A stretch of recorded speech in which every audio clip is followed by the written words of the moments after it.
Salam Nusantara. Teman-teman yang berbahagia, pada pertemuan berikutnya kita akan mendiskusikan satu isu penting yang berhubungan dengan peradaban di masa lalu, ada hubungannya dengan Nusantara, ada hubungannya dengan Atlantik, ada hubungannya dengan Indonesia Raya, yang disebut dengan peradaban Lemuria.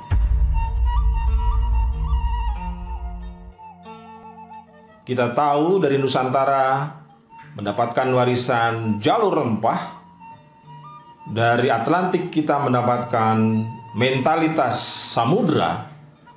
Dan dari Lemuria kita nanti akan belajar soal metalurgi. Banyak orang melalui riset-risetnya mengatakan bahwa bangsa Barat datang ke kita bukan hanya merampok rempah, bukan hanya merampok industri finansial, tapi juga merampok cara-cara mengolah dan memproduksi besi dan tembaga.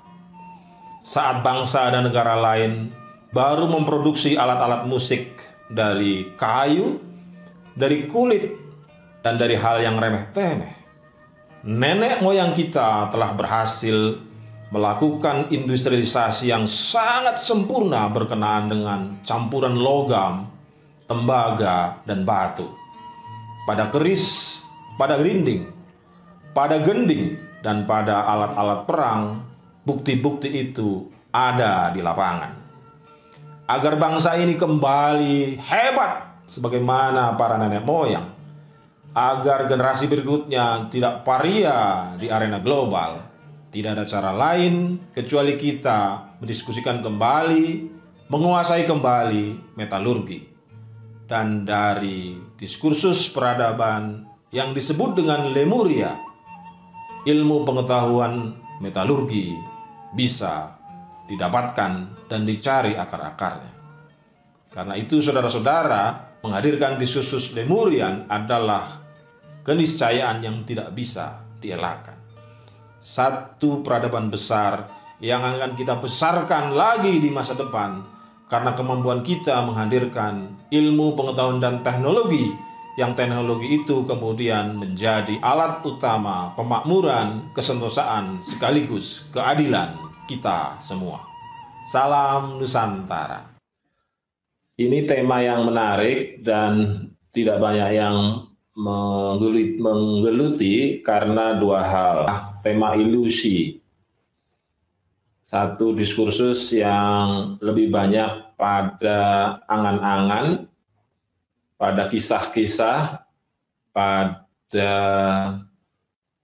dugaan-dugaan, serta sesuatu yang tidak banyak bukti-buktinya. Yang kedua, diskursus Lemurian ini, terutama di Indonesia, sulit sekali dilacak karena bangsa kita memang bangsa oral history. Bangsa yang tidak sempurna di dalam membangun sejarah. Sejarah dalam pengertian budaya tulis. Budaya kita itu budaya lisan, dan seandainya ada tulisan, itu tidak masif sampai hari ini nomor 7. Apalagi di Asia dan di dunia. Betul kita punya prasasti, betul kita punya beberapa kitab, tapi itu semua menunjukkan bahwa tulisan adalah tinggi sampai level yang paling rendah. Itulah mengapa mendiskusikan Lemurian adalah mendiskusikan sesuatu yang berat sekali dikarenakan literasi kita di tingkat masyarakat rendah, literasi di tingkat tinggi juga tidak matching karena elit kita sampai sekarang tidak menempatkan Lemurian sebagai bahasa dan diskursus yang harus diapresiasi. Pada saat yang bersamaan dalam dunia arkeologi, peradaban Lemurian itu masih disebut sebagai peradaban ilusionis, peradaban yang sulit sekali disebut ada dengan berbagai kriterianya, dan tingkat kesulitannya paripurna, berbeda dengan peradaban Atlantik, peradaban Nusantara, peradaban Mesir, Mesopotamia maupun Inka. Karena itu ketika Nusantara Studies memasukkan diskursus Lemurian sebagai bagian integral dari diskusi-diskusi Nusantara Studies adalah pertama kita ingin beyond illusions. Kita ingin melewati ilusi-ilusi itu dan kita akan bergerak pada riset-riset yang serius. Mengapa seperti itu? Karena ada petanda dan penandanya. Pada tingkat penanda, banyak sekali kisah-kisah secara oral, secara lisan, sampai kepada kita bahwa kita adalah mula peradaban. Kalau kita baca kisah pewayangan, kita baca kisah-kisah yang berkembang, soal nanti bisa kita berdebatkan dia berasal dari mana, maka kisah-kisah itu menyebut bahwa Tuhan menciptakan makhluk hidup yang pertama kali itu di bumi Jawa, di Sundaland, di Nusantara. Dan proses penciptaan sampai kemudian dia menetap, dari yang dulunya nomaden, pasti ada dalam radius itu. Tidak mungkin dia ditaruh di Jawa lalu dia migrasi sampai ke Mesir lalu baru membangun peradaban, tidak mungkin. Jadi radiusnya pasti pendek. Pendek dalam pengertian ya 1 sampai 1000 mile misalnya gitu. Nah, ternyata di luar kisah-kisah itu kita mulai menemukan beberapa produk metalurgi yang umurnya itu ribuan tahun bahkan sampai puluhan tahun sebelum Masehi. Jejak metalurgi produk logam di Gunung Padang, jejak metalurgi di Medan di bawah letusan Gunung Toba, jejak metalurgi di Nusa Tenggara, jejak metalurgi di Kalimantan itu mulai ditemukan 20 tahun terakhir yang dari sisi uji karbon sangat tua. Lalu yang ketiga ternyata ada sanepo-sanepo yang bisa kita baca bahwa kedatangan VOC, kedatangan bangsa Portugis, Inggris datang ke Indonesia, terutama ke Maluku, memang pada awalnya itu mencari rempah dan merampoknya. Tapi kemudian mereka tahu bahwa di timur atau di kita, di Nusantara ini, tercecer beberapa sisa-sisa metalurgi yang luar biasa. Jadi mereka bukan hanya mengambil dan merampok rempah, tapi juga berusaha menguasai tradisi metalurgi. Dan itu bisa dikomparasikan pada tahun-tahun 1600-an, bangsa Amerika, bangsa Eropa, bangsa Australia itu belum mengenal apa yang disebut dengan kombinasi antara logam tertentu dengan batu tertentu. Jadi menggabungkan logam dengan batu itu bukan pekerjaan yang mudah dan tidak banyak bangsa lain mampu melakukannya. Yang kedua, tercermin dari senjata-senjata. Senjata-senjata kita, karena memang modelnya itu ksatria, adalah senjata-senjata yang mempertemukan secara vis a vis. Jadi teknologi lempar, perang lempar, teknologi membunuh dari kejauhan itu tidak berkembang di Indonesia karena mentalitas orang Nusantara, mentalitas orang maritim, mentalitas orang Nusantara, mentalitas orang-orang Atlantik dan Lemurian itu vis a vis. Beda dengan bangsa China dan Arab yang lebih mengedepankan panah karena panah itu membunuh dari jauh. Yang itu nanti berkembang menjadi bom atom yang di remote dari jauh. Jadi sehebat-hebatnya bangsa Amerika adalah bangsa pengecut misalnya dalam diskursus civilization karena mereka bertempurnya tidak vis a vis. Makanya tidak berkembang bela diri seperti bela diri yang berkembang di timur. Di sana adanya tinju. Tinju itu bukan untuk perang, untuk bela diri, tapi satu seni untuk mempertarungkan apa yang disebut dengan budak. Sementara di Indonesia dari dulu berkembang satu metode bela diri, satu metode pertempuran, satu metode peperangan yang vis a vis berhadapan. Nah, karena itu senjatanya pendek. Senjatanya itu bukan senjata yang membuat seseorang menjadi tidak jantan. Maka dalam teknologi keris misalnya, dia bukan hanya berkembang untuk membela diri dan berperang, tapi juga berkembang seni industri baja dan metalurgi yang tidak berkembang di peradaban lain. Jadi kalau kita lihat besi-besi yang ada di keris, ada di tombak-tombak kita, itu adalah besi-besi yang berkolaborasi dengan batu, kayu, sekaligus logam-logam yang lain. Yang ketiga, jika kita lihat pada aras alat-alat seni, maka itu makin tajam perbedaannya. 1600-1700 tahun pada saat itu, atau 600 tahun awal-awal Masehi itu, bangsa-bangsa lain mengembangkan alat seninya itu alat seni yang tidak tak terhubungkan dengan logam.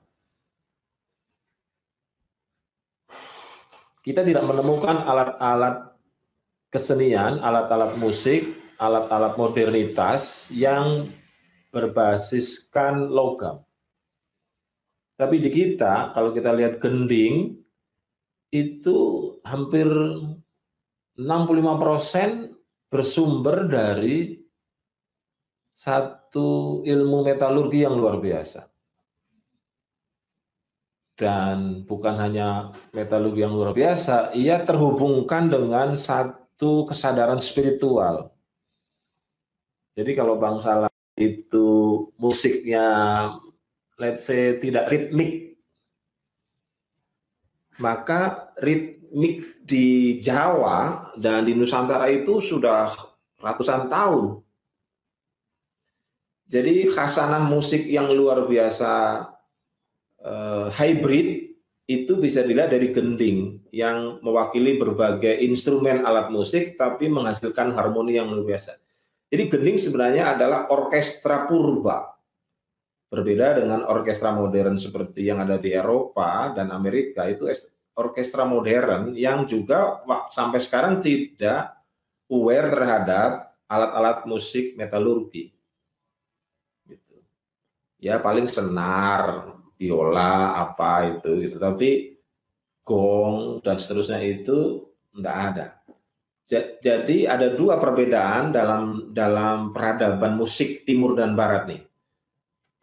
Peradaban musik timur itu sudah lama menggunakan metalurgi dan pada saat yang sama menjadi sangat ritmis atau menjadi sangat kaya notnya, macam-macamnya, tapi pada saat yang sama ia terhubungkan dengan satu kepercayaan magic yang dalam bahasa modern disebut dengan spiritualism.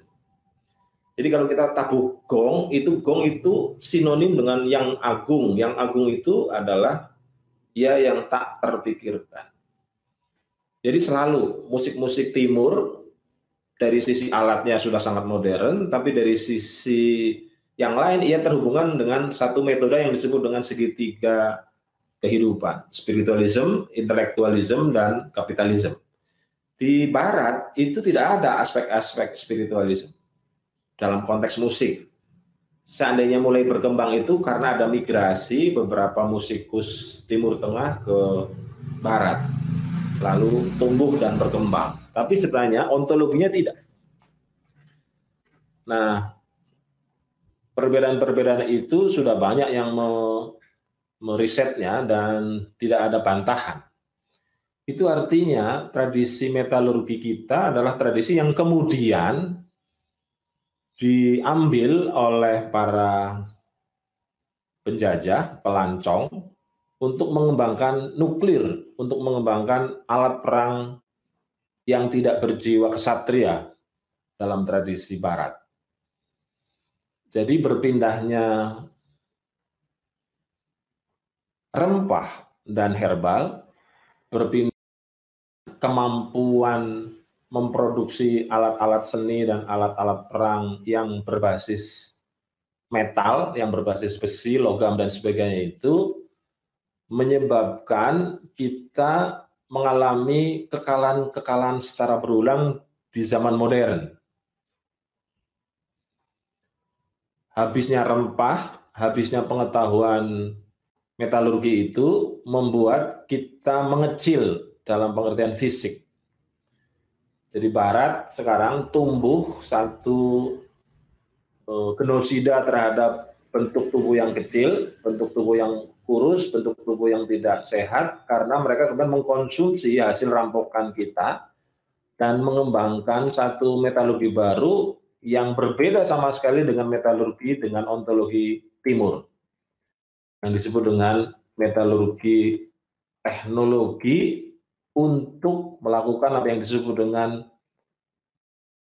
orientalism atau neoliberalism yang ujungnya adalah neoimperialism. Karena itu maka menghadirkan diskursus metalurgi menurut saya yang paling utama adalah menggali kembali satu proses-proses pengetahuan metalurgi yang nantinya bukan hanya bergerak pada arah seni dan perang berbasis kejantanan, tapi harus inovasi yang luar biasa, yang beyond illusion sekaligus beyond dari seluruh prestasi kakek moyang kita. Apalagi hari ini perang kita atau perang modern itu ternyata lebih luas dari apa yang sedang kita bayangkan. Misalnya tentang perang clouding, ya. Jadi kehebatan mereka yang menjajah bangsa Timur kan melakukan apa yang disebut dengan surplus inovator. Inovasi-inovasi hasil kuliner yang luar biasa, inovasi-inovasi hasil perampokan metalurgi yang luar biasa, menghasilkan inovator baru. Jadi berkembanglah misalnya kayak Elon Musk atau pendiri Facebook itu mengclouding angkasa dan menjadi kapital yang baru yang tak terbayangkan sebelumnya. Nah, anehnya kita bukan berkompetisi di situ, bukan menghasilkan inovator baru, yang kita produksi itu koruptor. Jadi peradaban Lemuria yang luar biasa dulu mewariskan peradaban Atlantik, menghasilkan peradaban Nusantara, menghilirkan Indonesia, tapi basis Indonesia itu koruptor, itu inovator. Berkembang di Barat sebaliknya. Mereka menjajah, membangun mentalitas korupsi, karena VOC bangkrut karena korupsi, hilang di genosid, lalu muncul mentalitas inovator, dan lahirlah sesuatu yang tak terbayangkan sampai hari ini. Dengan beberapa alasan yang saya sampaikan itulah maka Nusantara Studies tidak bisa tidak harus menggali kembali elan dasar dari metalurgi yang beyond ilusi, karena metalurgi itulah yang nanti bisa mendorong Indonesia Raya itu menghasilkan inovator, yang inovator itu basis-basisnya bisa dilihat secara gagah di masa lalu sambil mengembangkan hal-hal baru di masa depan. Karena itu saudara-saudara, peradaban jamu itu penting, peradaban herbal itu penting, peradaban penting, tapi ada yang lebih penting dari ketiga peradaban itu yang disebut dengan peradaban nuklir. Dan nuklir ini harus didesain sebagai satu pola inovasi baru dari metalurgi lama. Jadi bayangan saya, saudara-saudara, kalau nanti kita punya kesempatan menjadi pemimpin Republik ini, Indonesia itu harus dijaga dengan 4 pusat metalurgi nuklir di titik paling ujung utara dan titik paling ujung selatan barat, lalu di titik paling utara dan paling selatan timur. Yang dari situ ke dalam kita bisa menciptakan energi untuk membuat listrik selama Indonesia ada di alam raya. Pada saat yang sama itu sebagai alat untuk memastikan tiadanya kesombongan negara lain terhadap Indonesia. Jadi itu akan menjadi pagar dari serangan kapal-kapal laut, serangan kapal-kapal udara, serangan apapun dari luar, karena kita tempatkan ia di titik terluar. Nah, sekarang kita tidak memiliki apapun, sehingga kekuatan asing jangankan duduk di pinggir pantai, dia bisa ngopi di istana. Pada hari-hari tertentu, Ibu Sri Mulyani dan Pak Jokowi itu ngopi sama para perampok di istana. Itu karena metalurgi nuklir, koalisi antara metalurgi dengan peradaban nuklir itu tidak sesegera mungkin dikuasai untuk memastikan Indonesia berdaulat secara teritorial, berdaulat secara dirgantara, berdaulat secara maritim, sehingga apa yang ada di dalamnya itu bisa dikelola sebagai milik kita bersama. Itu, saudara-saudara, pengantar hidayah soal peradaban Lemuria. Moga-moga bisa memicu diskusi secara lebih dalam. Kembali balikan ke Pak Asar. Terima kasih Pak Asar.